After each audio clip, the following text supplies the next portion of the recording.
السلام عليكم ورحمة الله وبركاته، حبايبي عاملين ايه؟ يا رب تكونوا بخير.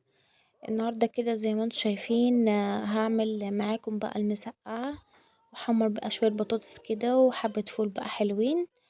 آه ويعني قضيناها كده، كان اليوم جميل والله، وكان الأكل طعمه زي العسل. اهو كده زي ما انتوا شايفين بقى، انا كنت مقطعة البتنجان وحاطة عليه الملح عشان يصفي ميته يعني، وبعد كده نديله شطفة ونقليه على طول. كده بقى كنت بقطع 3 4 طماطمات كده، عشان انا ببشر الطماطم للمسقعة، ولا بقطعها ولا بعملها في الخلاط. جربي تبشريها هتطلع معاكي مسقعة زي العسل. وهنا كده معايا قرنين فلفل، عشان الفلفل ده حامي فمرضتش اكتر منه قوي. اذكروا الله بقى وصلوا على الرسول وحطوا اللايك، وما تنسوش الاشتراك في القناة عشان يوصل لكم كل جديد. انا بقى بقطع بصلة للمسقعة، للصلصة بتاعة المسقعة، مش بعملها بالثوم. في اوقات بعملها لما بيكون يعني في توم وكده، بس ما كانش عندي بصراحة، فقلت هجربها بقى بالبصل.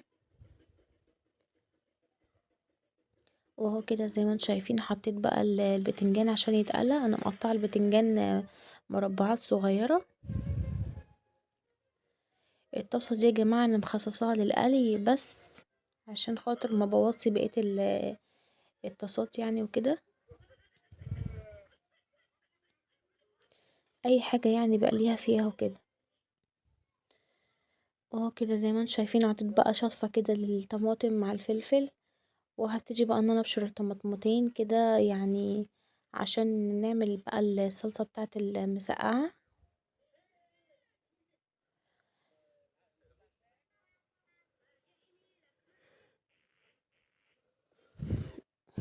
لا اله الا الله. اهو كده بقى طلعت المبشرة وهبشرها بقى، وبعدين هنقطع البصلاية البيضة ديت. كان عندي بصل ابيض لان الاحمر كان عندي خلاص. حطي يا ادم شوية،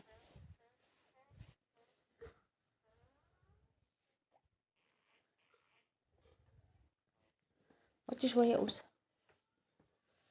اهو كده يا جماعة بشرتهم بقى. الطماطم دول كانوا 4 طماطمات تقريبا. ما كترتش في الطماطم، وفي نفس الوقت يعني عشان برضو يعني ما يبقاش الطماطم كتير وتبقى صلصتها كتيرة قوي. طول ما صلصتها قليلة بيبقى طعمها احلى، وفي نفس الوقت ما يعني ما تتعبناش، متتعبش معدتنا. اهو بقى كده قطعت قرنين الفلفل. الطاسة دي برضو انا مخصصاها لأي حاجة فيها يعني تسبيك او كده.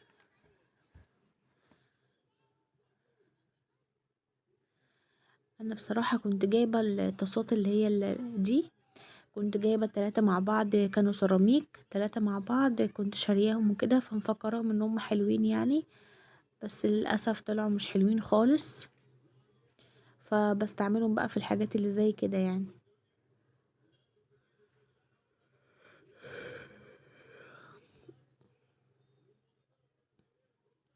حطيت بقى حبة الزيت، وببتدي بقى ان انا اقطع البصلة عشان خاطر اعمل الصلصة بقى كده زي ما انتم شايفين.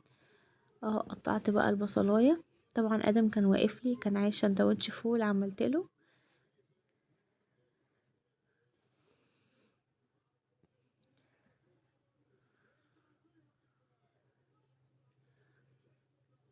متنسوش اللايك الحلو يا جماعة كده، وتشجيع منكم ليا. واذكروا الله في الكومنت، في كومنت حلو كده منكم. اهو كده زي ما انتم شايفين هحط بقى حبة ملح عشان خاطر تدبل البصلة يعني.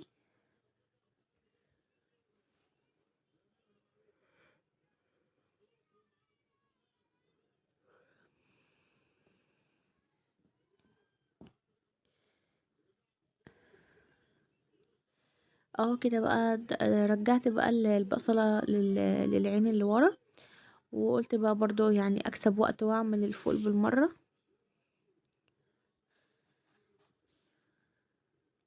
حطيت بقى حتة سمنة كده، واحط حبة زيت صغيرين، وهنزل بقى بكيس الفول دوت.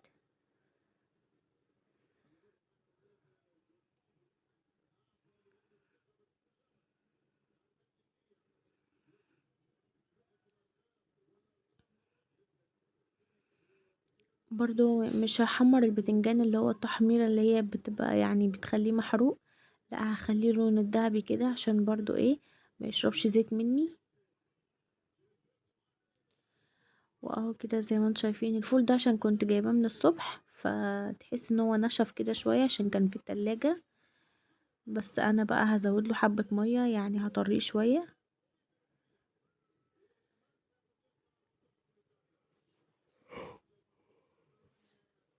هنا بقى هنزل بالطماطم على البصلة، يعني البصلة ما كانتش خدت لون قوي، وفي نفس الوقت انا مش بحب ان انا احمرها، يعني بحب اخليها تصفر كده وبعدين انزل على طول بالطماطم. اذا كانت بقى في طبيخ او في اي حاجة يعني مش شرط مسقعة بس. هنا الباذنجان خلاص ابتدى ياخد لون الذهبي الحلو اهو. حطيت هنا حبة مية على الصلصة، لاني طبعا كل ما تتسبك كل ما الصلصة بتاعتها بتنشف. هنا كده حطيت بقى الطبق دوت وعليه مناديل عشان اطلع البتنجان، والمناديل كمان تشرب الزيت اللي هو الزيادة بينزل منه. اهو كده زي ما انتم شايفين، جربوا المسقعة بالطريقة دي اقسم بالله طلعت زي السكر، وكمان من غير توم بتبقى احلى، ما تتعبش المعدة يعني.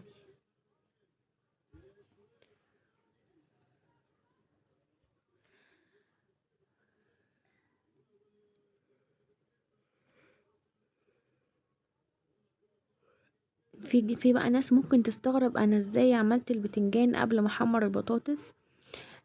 على فكرة الزيت مش مسودش زي ما انتم شايفين اهوت زي الفل وزي ما هو. لاني كنت حاطه فيه ملح وصبرت عليه لحد ما ايه ما نزل الميه بتاعته اللي هي السودة دي، وكمان في نفس الوقت كنت عايزه احمر البطاطس في الاخر عشان تبقى سخنه يعني. اهو كده خلاص الفول يعني لما حطيت له شويه ميه بقى حلو اهو زي ما انتم شايفين، وادي الصلصه بدات تسبك معايا.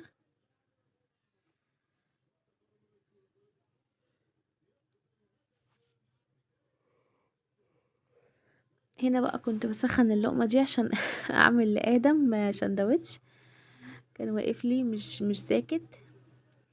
هو يا جماعه بيحب الفول قوي، لما بيلاقيني بعمل فول فبيبقى واقف كده عايز سندوتش فول بقى. فهو كده زي ما انتم شايفين حطيت بقى البطاطس بعد ما خلصت كمية البدنجان، وكمان اديت يعني خضر الفلفل كده تقلبتين ورحت شايلاه على طول عشان يفضل معاكي اخضر كده ولونه حلو. وهو كده الصلصة سبكت خلاص ونزلت بقى بالبتنجان وعليها الفلفل. الطماطم مش كتيرة قوي، البتنجان كتير عليها وكده، بس لما يكون بالطريقة دي احسن، كل ما انتي مش بتكتري في الصلصة بيكون احسن يعني، وتبقى خفيفة معاكي يعني. طبعا اديت لها تقليبة كده وكده عشان بس ما تتهريش، وبعد كده هسيبها زي ما هي تاخد وتدي بشكل ودي. آه، وطيت عليها بقى النار لحد ما اخلص بقى الاكل بتاعنا عشان تفضل سخنة معايا. وادي كده طلعت بقى خلاص اخر البطاطس معايا. لا اله الا انت سبحانك اني كنت من الظالمين.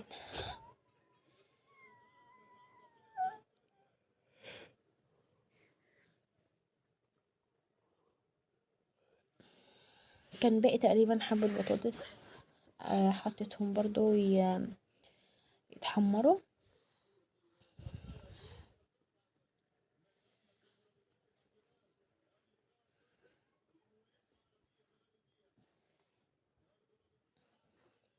ايوه كان باقي حبة اهوت.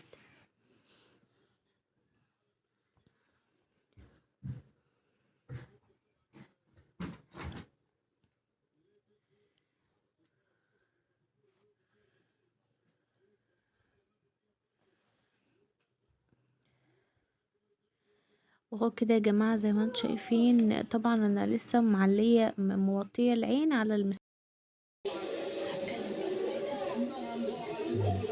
وده يا جماعة بقى كان الفيديو بتاعنا النهاردة، وأكلة كده من خير زمان. بطاطس محمرة، وادي هي مسقعة، وادي فول بالطحينة، وكان عندي كده حتة عجينة عملتها 3 فلافلات وشوية المخلل وعيش بقى كده متحمر. اشوفكم بقى فيديو جديد، ما تنسوش اللايك والاشتراك وتفعلوا زر الجرس. مع الف سلامة.